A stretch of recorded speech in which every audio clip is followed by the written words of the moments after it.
Yang saya hormati para sepuh lingkungan Masjid At-Taubah, yang saya hormati Bapak Andik selaku Ketua DKM dan jajarannya, yang saya hormati Bapak Khatib selaku Imam Tetap dan sebagai tokoh masyarakat. Mudah-mudahan mereka Allah berikan keberkahan bagi mereka. Tidak lupa hadirin jamaah Masjid At-Taubah yang ada di masjid dan Bapak Ibu yang ada di rumah yang senantiasa menyimak bacaan ayat-ayat suci Al-Quran di setiap pagi Ahad.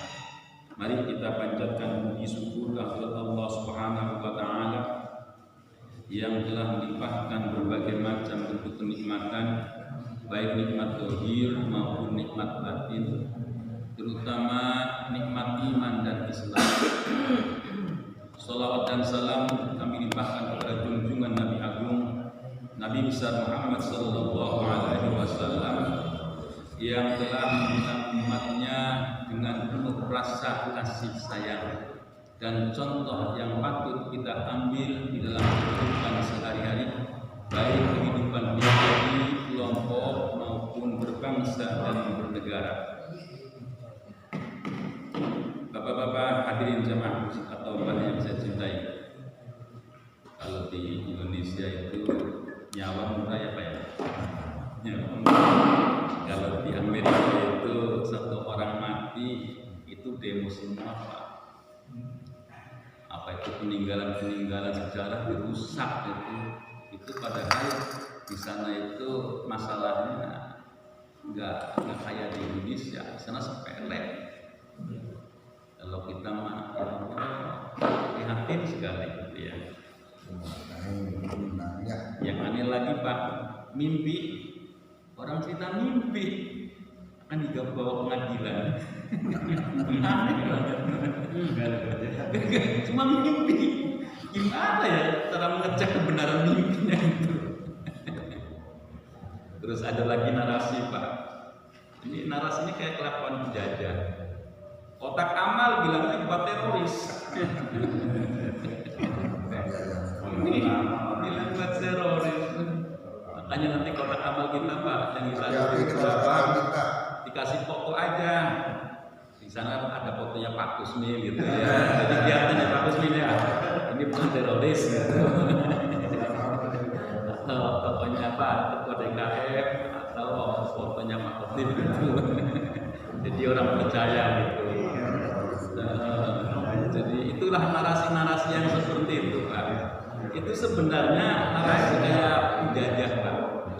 Zaman Belanda kan dulu itu masjid jalan nggak ada yang gaji, nggak ada yang apa gitu ya. Terus madrasah diniyah Pak itu jalan, nggak ada yang gaji, nggak ada yang apa. Ternyata masjid apa itu dulu itu kalau orang memberikan wakaf, dia punya sawah kasih wakaf sawah, dia punya tanah untuk di apa itu daerah mukim kasih untuk daerah mukiman, untuk musola, untuk masjid, untuk dunia. Nah yang seperti itu penjajah tuh heran, ini kenapa ya kok nggak ada kelihatan gajinya kok bisa hidup gitu. Guru-guru agama mengajar agama ya di diniyah. Kalau dulu kan orang belajar agama kalau yang namanya diniyah itu ya Arab semua Pak. Saya masih ingat yang namanya belajar itu dari apa itu nahwu sorof itu yang dari kecil-kecil sampai ke alfiyah itu semuanya sumbernya Arab semua. Jadi mereka itu yang ajar seperti itu dikasih untuk menggarap tanah. Jadi orang yang punya mewakafkan untuk diniyah itu berupa tanah, tanah itu jalan untuk yang ajar.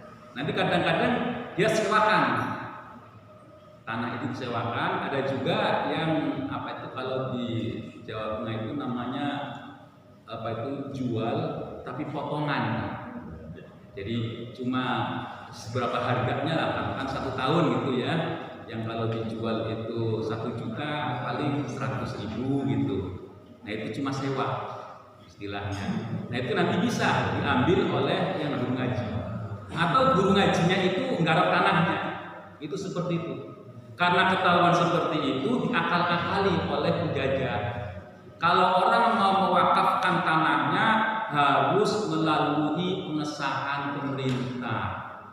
Nah, mulai dikendalikan. Yang asalnya itu jalan, nah mulai dikendalikan oleh pemerintah. Diajarin sebaiknya jangan untuk diniyah, sebaiknya jangan. Nah itu yang seperti itu. Nah di Indonesia ini kan orang Islam kita itu suka dengan sedekah itu ya, umat Islamnya itu luar biasa. Dan kalau bapak perhatikan, yang sedekah itu sebenarnya orang-orang kecil yang kebanyakan, orang-orang kecil. Ya jadi ya benar-benar keterpanggilan untuk memberikan untuk meramaikan, mensyiarkan Islam. Nah, yang seperti ini ya jangan dipukul rata lah gitu ya. Katanya teroris itu ngambil dari infak. Kita nggak usah tergoda ataupun terkecoh dengan pernyataan mereka. Umat Islam sukakanlah, senangkanlah untuk berinfak. Jangan sampai kita itu pudar, jangan-jangan buat teroris, jangan seperti itu. Kita berperilaku husnudzon terus. Kalaupun dia salah menggunakan, bukan tanggung jawab kita. Yang jelas kita niatnya untuk saudara. Ya, jadi itulah keadaan kita. Ya, mari kita teruskan kaji kita, yaitu surah Al-Mu'minun ayat ke-83. Seperti biasa, saya awali. A'udzu billahi minasy syaithanir rajim.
Subhanallahi amma yasifun.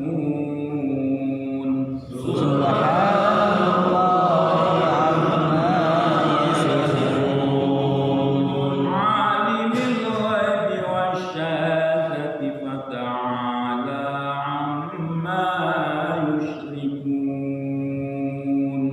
Alimil ghaibi wasyahadati fata'ala amma yusyrikun. Sadaqallahul azim.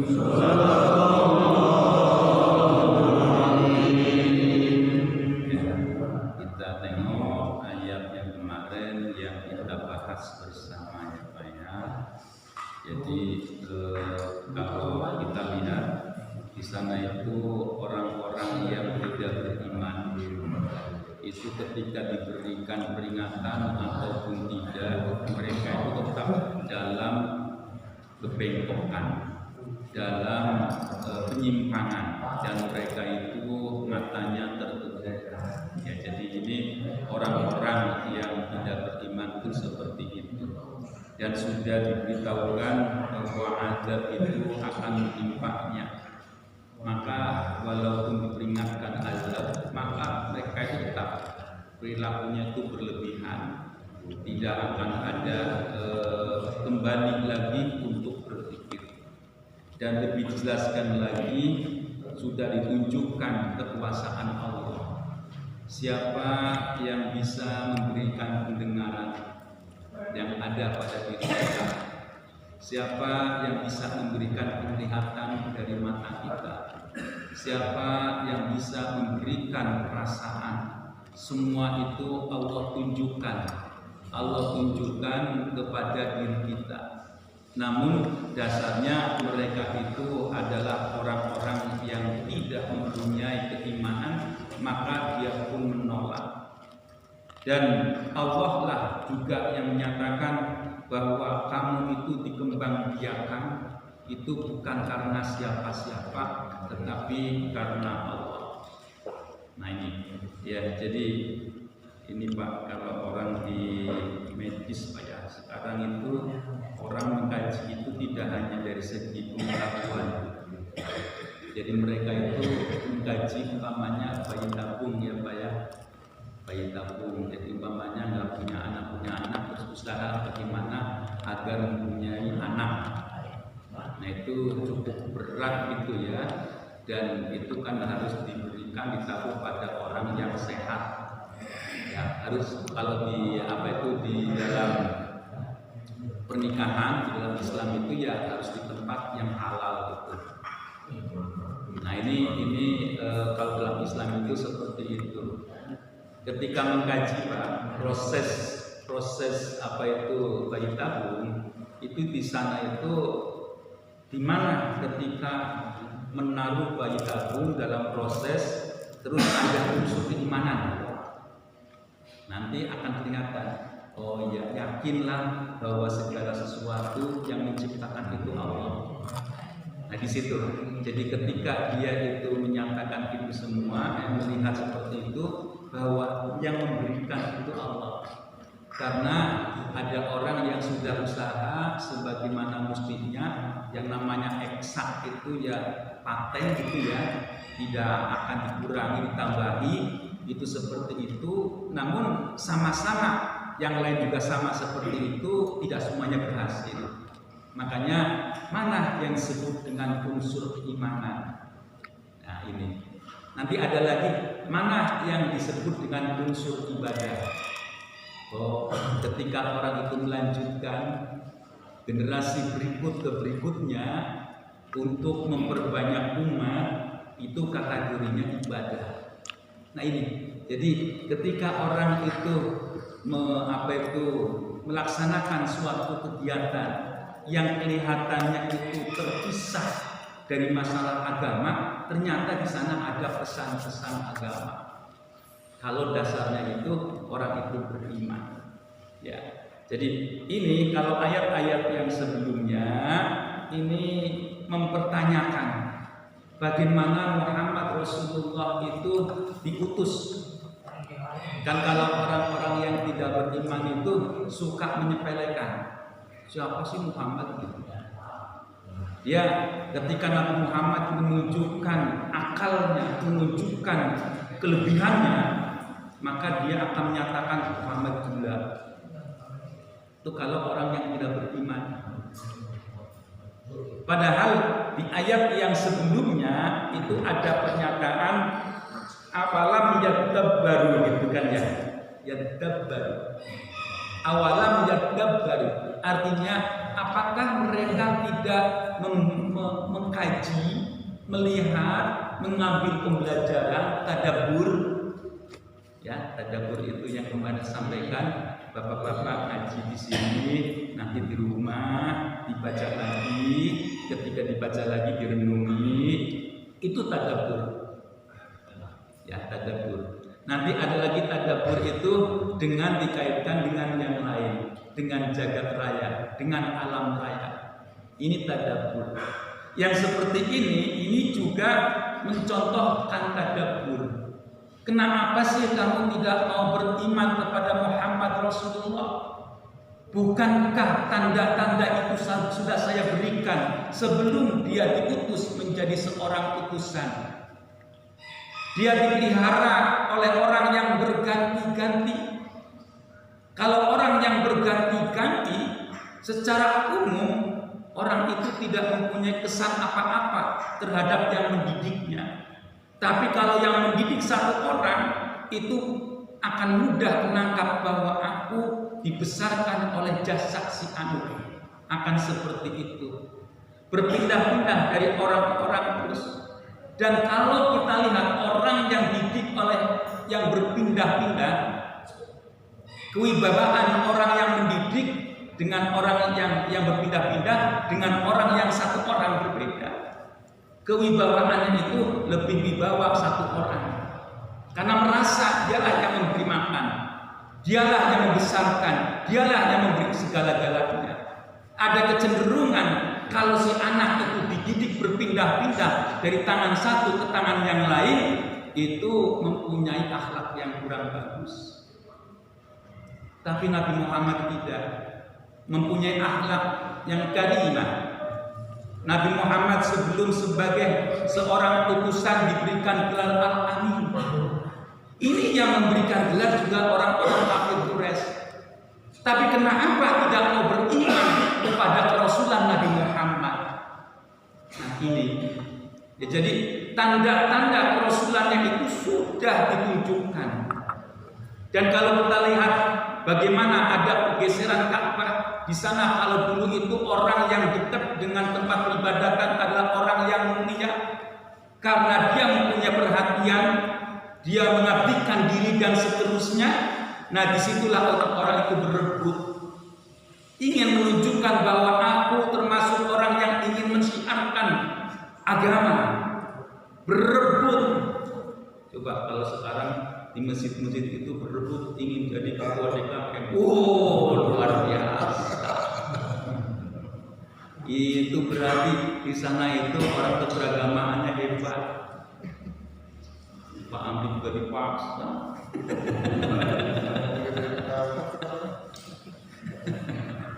Ya berebut gitu ya. Ya jadi inilah gambaran orang-orang yang mau mengabdi kepada tempat peribadatan. Ya kita tidak menjadi ketua, ya ikutlah meramaikan ya Pak ya, ikut meramaikan. Jadi kalau tidak meramaikan ya jangan mengganggu gitu ya. Adzan dikumandangkan jangan adzan lagi di sampingnya. Itu kan nggak bener itu kan ya. Orang sudah di adzan dikumandangkan Allahu Akbar Allahu Akbar sudah iqamat masih ada. Ya nggak bener lah. Dimanapun tidak dibenarkan menurut akal sehat. Nah, itu. Ya, jadi inilah gambaran orang dahulu itu seperti itu. Ini untuk semua Pak, nggak untuk satu orang. Untuk semua. Ya untuk semua yang dengar gitu ya. Jadi gitu. Jangan kita itu lain dari yang lain. Kalau lain dari yang lain yang baik apa-apa. ya ini. Ya, jadi orang dulu, orang kafir Quraisy itu seperti itu. Dan ini ada kaitannya masalah keimanan yang tadi saya bacakan ya. Laqad wudi'a wa laqad wa'idna nahnu wa aba'una hadza min qablu in hadza illa asatirul awwalin.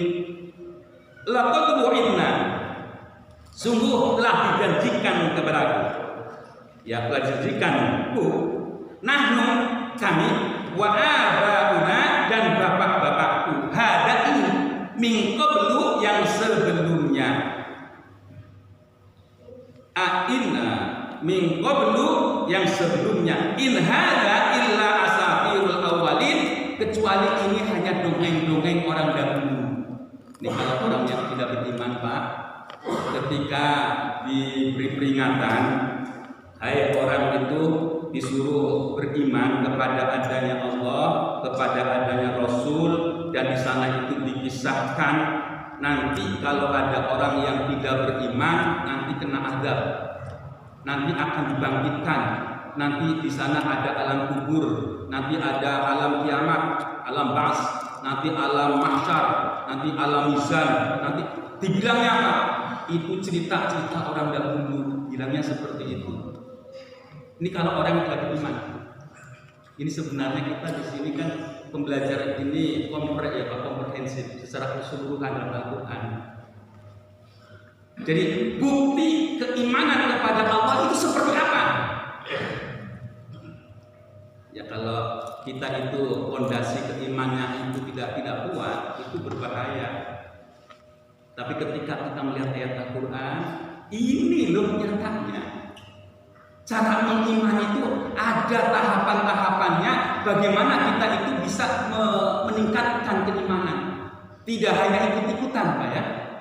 Tidak hanya ikut-ikutan. Makanya sering saya sampaikan, kalau orang itu mengkaji kajian yang rutin terus Pak ya, itu berbeda dengan orang yang sewaktu-waktu ngaji. Karena Pak, pondasinya itu terus ditanamkan terus. Masalah keimanan ini diperincikan di sini. Tidak hanya sekedar beriman kepadanya Allah, udah seperti itu enggak. Bagaimana membuktikan bahwa keimanan kepada Allah yang benar itu seperti apa?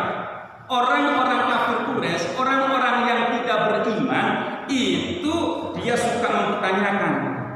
Qalu a'idza mitna wa kunna turaba wa 'idhaman a inna lamab'usun. Mereka berkata, aku dimatikan dan aku menjadi tanah dan aku jadi tulang belulang.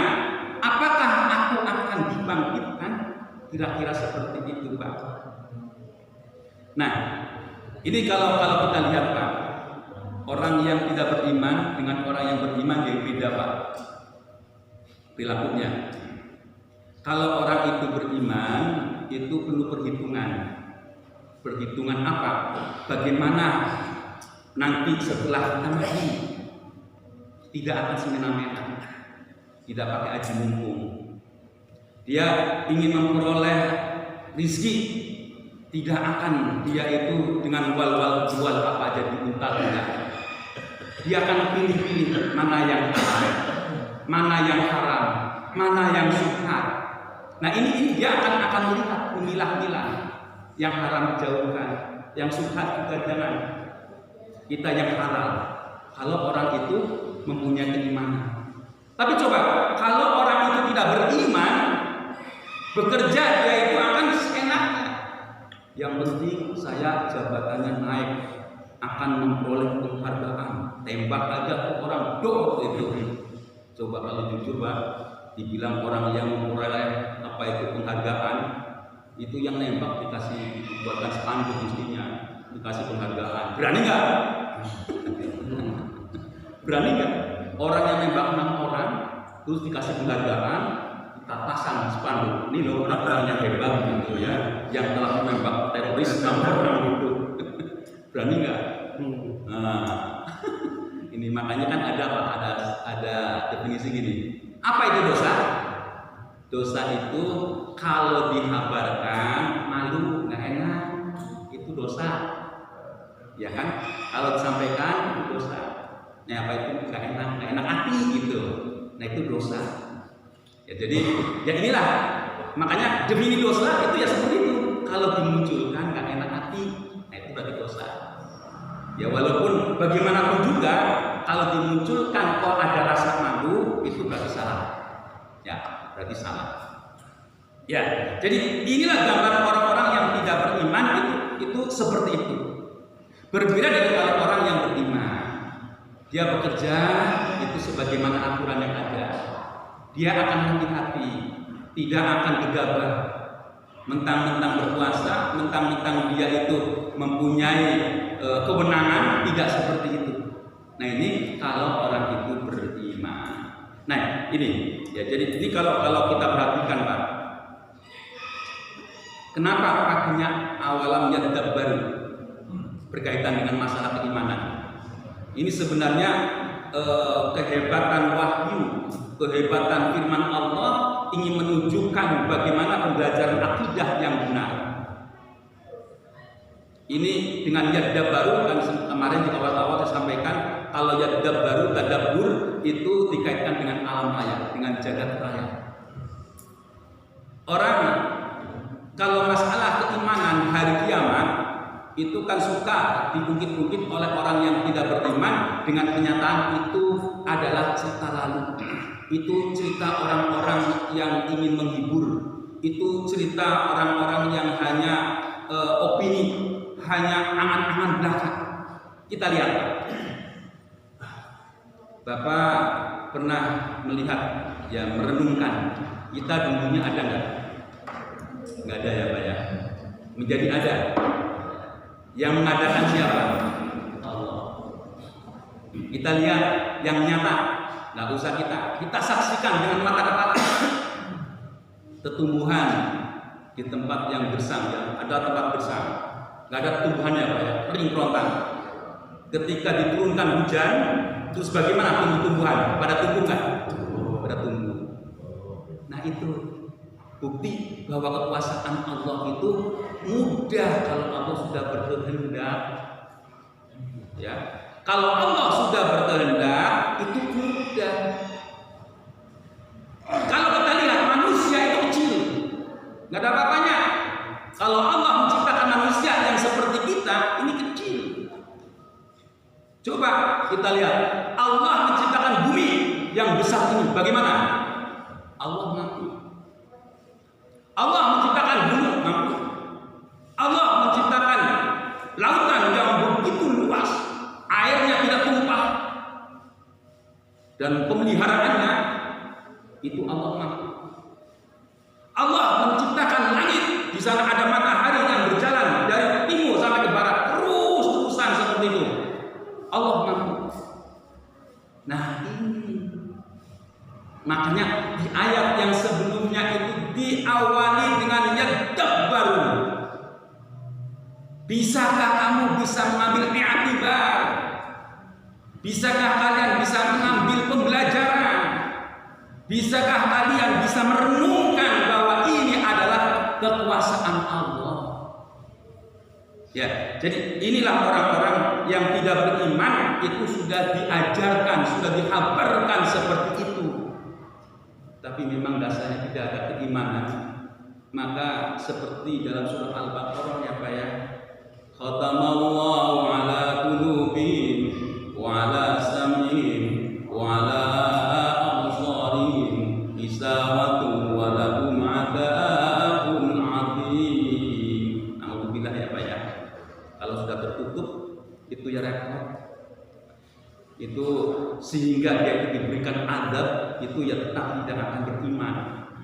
Diketuk-ketuk seperti apa itu tidak akan beriman. Nah ini ya, jadi maka ketika mereka ditanyakan sebenarnya mereka itu mengakui adanya Tuhan. Ya jadi ketika dihabarkan adanya Allah, adanya Rasul, adanya hari kiamat, mereka menyatakan apakah aku akan dibangkitkan seperti itu? Ya, maka dia pun bilang, apakah padahal aku hanya tinggal pulang dan seterusnya.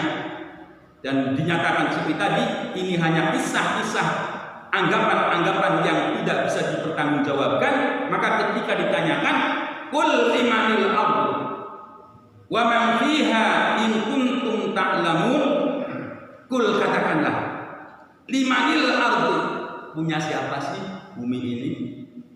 Wa man fiha, dan apa yang ada di dalamnya? In kuntum ta'lamun, apabila kalian itu mengetahui. Ditanyakan, siapa yang punya bumi ini? Siapa yang mempunyai langit ini? Siapa yang mempunyai antara langit dan bumi ini? Sebenarnya mereka itu menyatakan, sayaquluna lillah. Mereka berkata, ini adalah milik Allah. Ya, kalaupun mereka tidak sampai pernyataan adanya Allah, karena dia itu belum kenal Allah, maka dia menyatakan ada pencipta.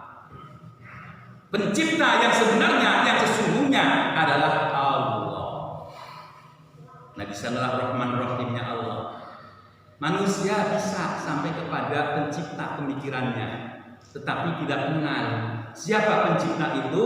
Maka Allah utus para utusan dari Nabi Adam sampai Nabi Muhammad untuk memberikan petunjuk siapa yang dimaksud pencipta yang selain dari kamu, yang menciptakan kamu, yang menciptakan langit dan bumi seisinya, dinyatakan oleh Allah. Ya, dinyatakan dengan kenyataan adalah Allah. Makanya Allah nyatakan, wa ma arsalnaka illa rahmatan lil alamin. Tidaklah aku utus engkau Muhammad kecuali aku punya rasa kasih sayang, agar manusia itu tidak bingung. Akidahnya, tauhidnya itu ditanamkan untuk mentauhidkan Allah. Ibadahnya juga ada turunannya, tidak seenaknya.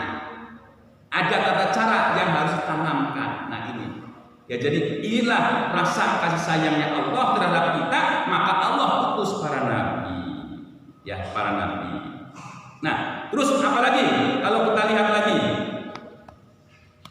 sayaquluna lillah qul afala tadhakkarun. Nah, ditanyakan siapa yang menciptakan bumi, siapa yang punya ini semua, dia akan menyatakan ini adalah Allah juga. Maka apakah engkau tidak berpikir? Nah, dikembalikan lagi. Tidak berpikir itu bukan berarti nanti gini, Pak, ketika ada ayat yang menyatakan qul afala tadhakkarun, itu jangan dijawab ya saya berpikir.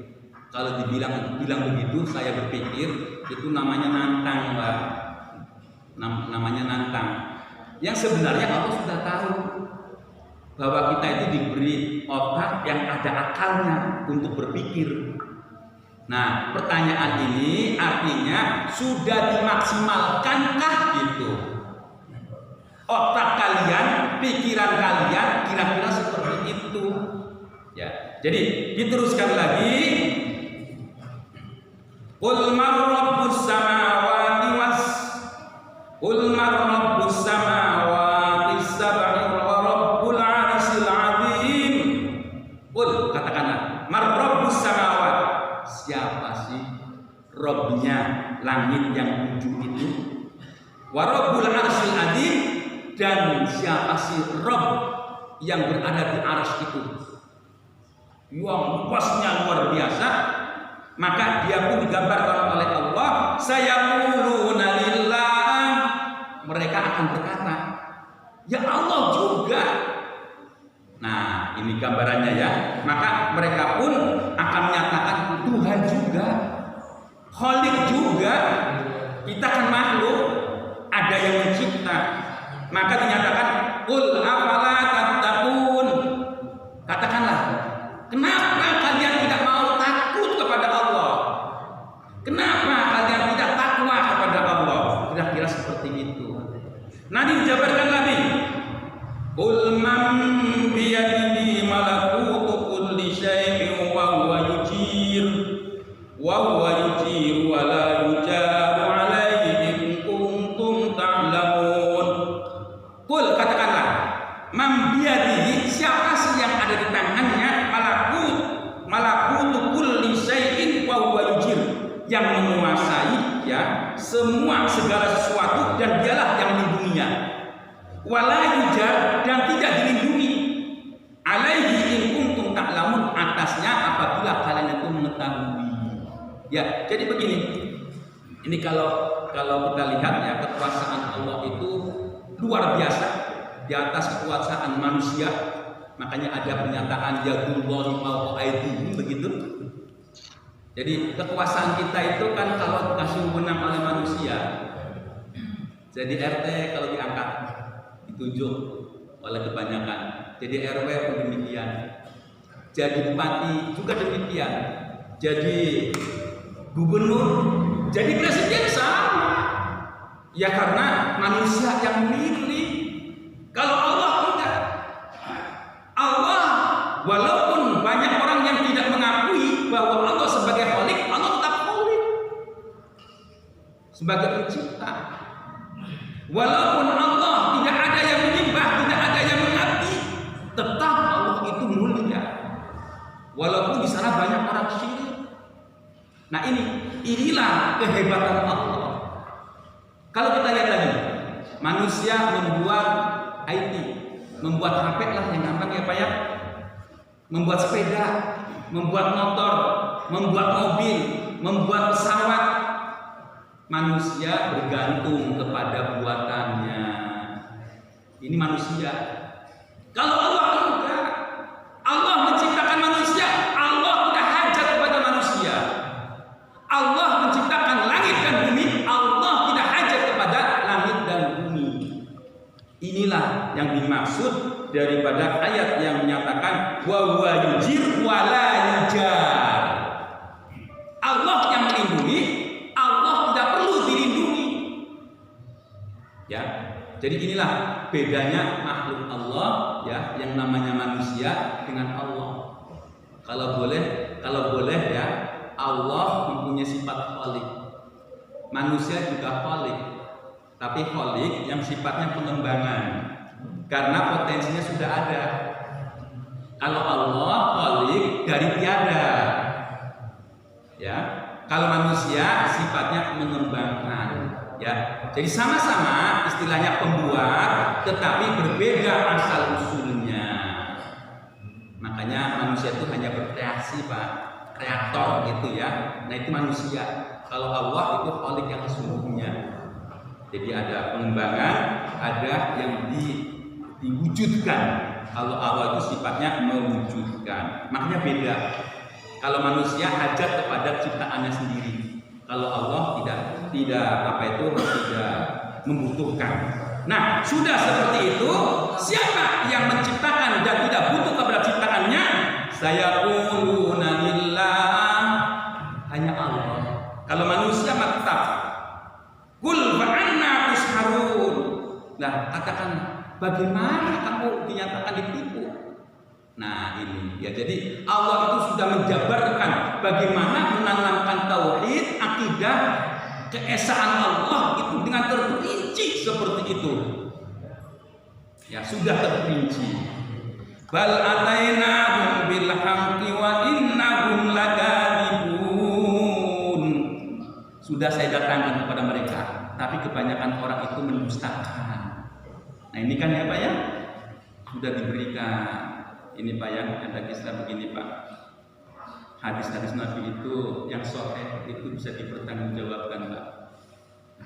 Di beberapa daerah di Timur Tengah itu sudah dinyatakan oleh Rasul di hari akhir nanti ada beberapa daerah yang di sana itu tumbuh-tumbuhan itu lebat bumbunya, dan Nabi menyatakan nanti zaman akhir tumbuh-tumbuhan yang di sana lebat akan kering kerontang dan akan hancur, dan disitulah akan mendekati kiamat.